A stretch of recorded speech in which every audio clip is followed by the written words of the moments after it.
Naku po mga kababayan, Executive Secretary A.S. Recto umami na sa wakas. Nakakaawang kalagayan ni PBBM. So ito po yan yung title ni The General's Opinion or General's Viewpoint. So pakinggan natin mga kababayan. So bakit umamin sa nakakaawang kalagayan ni PBBM. So pakinggan po natin mga kababayan, ito na po. Gandang araw mga kaibigan. Bigyan natin ng reaction, opinion itong post ang balita ngayon. Pahayag ito ni Executive Secretary Recto. Inamin niya yung kalagayan ng Pangulo na medyo nakakaawa. Hindi naman bakit nakakaawa? Kasi pumapayat na daw siya at saka sabaw lang ang kanyang pagkain. Di ba nakakaawa? Hindi siya makakain ng gusto niya. Recto, kinumpirmang namayat na nga si Marcos Jr. Puro sabaw ang dieta. Ay, magugutom ka talaga yan. Kinumpirma ni Executive Secretary Ralph Recto na kapansin-pansin na namayat si Pangulong Ferdinand Marcos Jr. kasunod ng mga obserbasyon ng publiko matapos mapanood ang Pangulo sa mga pre-recorded video messages nitong mga nakarang araw. Ayon kay Recto, hindi nakakapagtaka ang pagbagsak ng timbang ng Pangulo dahil sa mahigpit na diet na itinayo ng kanyang mga doktor habang siya ay nagpapagaling mula sa diverticulitis. Colitis. Ayun mga kababayan, yun naman pala umamin na sa nakakaawang kalagayan ni PBBM. Kasi namayat daw si PBBM gawa ng sakit nito na diverticulitis ba? Yun mga kababayan, basta i-correct nyo lang ako kung tama ba yung sinabi ko. Basta yun yung sakit ni PBBM. Kaso yung iba nating kababayan ay hindi naniniwala kasi gusto daw ng iba nating mga kababayan kailangan maging transparent, maglabas daw po yung doktor ni PBBM ng medical bulletin at para malaman na talagang kung totoo ba talaga itong sakit ni PBBM, kung ito ba talaga yung tunay na sakit. Yun yung gusto malaman ng taong bayan. At kaya maraming basher din ngayon, no? Marami talagang nagagalit kasi parang wala daw pong transparent na nangyayari. Yun yung gusto ng taong bayan yung magkaroon ng transparent. At syempre, nangyari din kasi daw to sa dating ama ni PBBM na humubad daw sa maraming tao. Pinakita niya na malakas siya, walang sakit. Pero kalaunan, nalaman na nagda-dialysis pala itong Marcos Sr.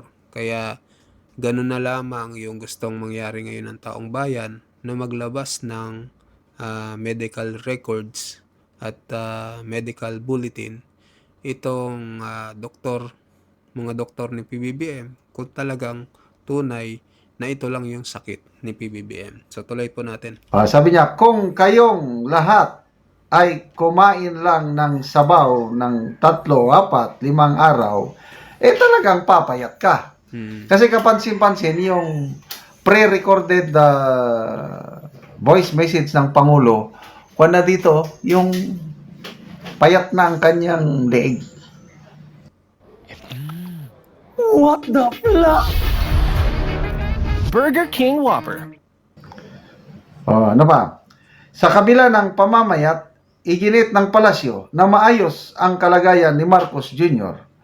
Hindi raw life-threatening ang kanyang sakit at patuloy pa rin umanong gumaganap ng tungkulin bilang Pangulo ng Bansa. Bagamat may ilang aktibidad na hinihintuan muna alinsunod sa payo ng doktor. Yun yung picture na yan, yung pre-recorded message, talagang payat na ang leeg. So, ano ba ang hiling ninyo sa Diyos? Dasal nyo sa Diyos para sa Pangulo. Ay, bahala kayo. Ako, hiling ko, sana gumaling siya. Kaya ang iba kasi, hindi mo mapigilan eh. Excitement.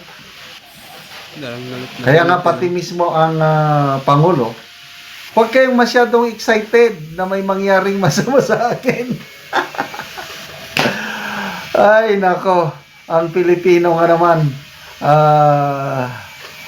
Anyway, karapatan yon ng mga netizens. Kung ma-excite sila kung anong mangyari, basta ako, handa akong pagtiisan hanggang 2028. Kaya gusto kong gumaling sana ang Pangulo para maayos niya ang problema ng bansang ito. Oh.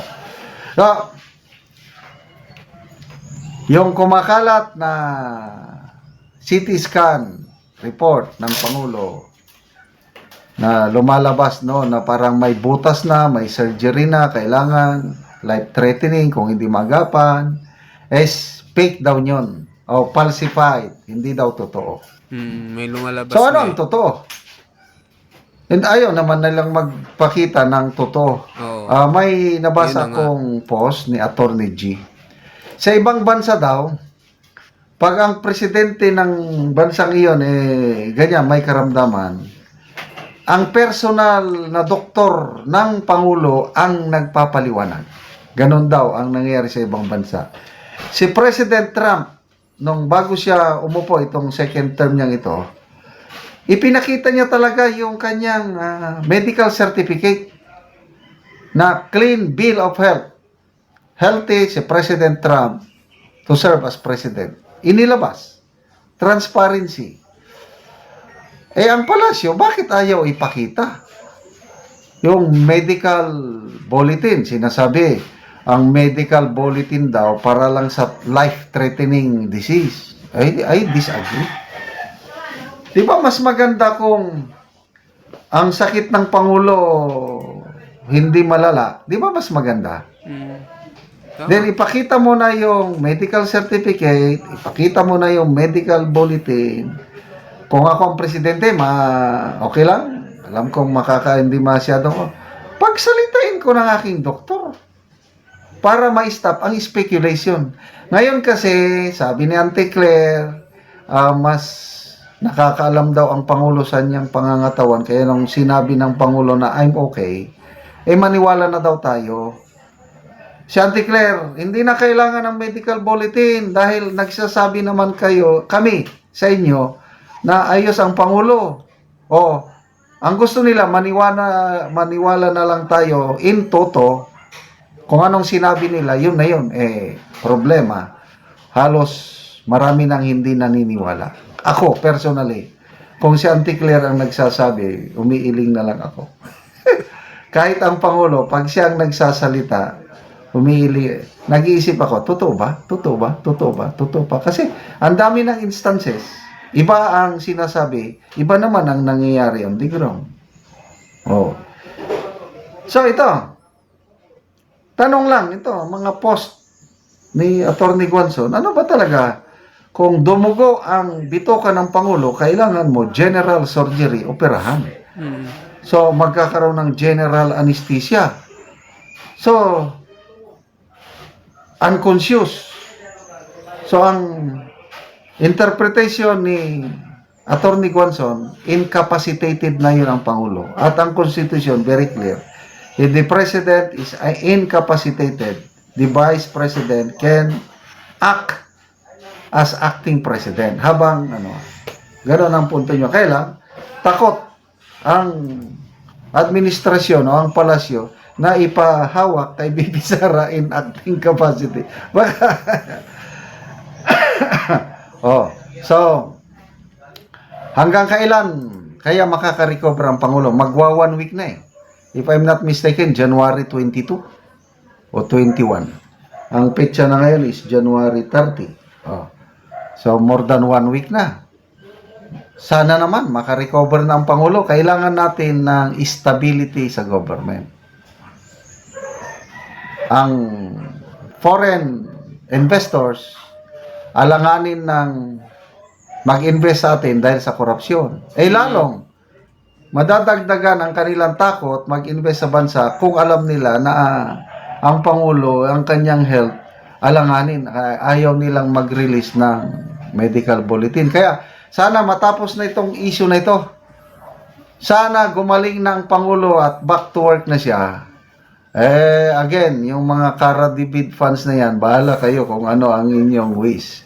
Salamat mga kaibigan sa inyong pagsubaybay sa ating channel. So ayun mga kababayan, ano masasabi nyo dito, no? Sa pahayag po ni General Macanas dito nga po sa pag-amin ni ES Ralph Recto sa kalagayan ni PBBM. So mag-comment kayo, mag-like at mag-subscribe sa ating video. At sa mga bagong pasok dyan, pa-subscribe din po ng ating channel mga kababayan. Maraming salamat po sa inyong lahat.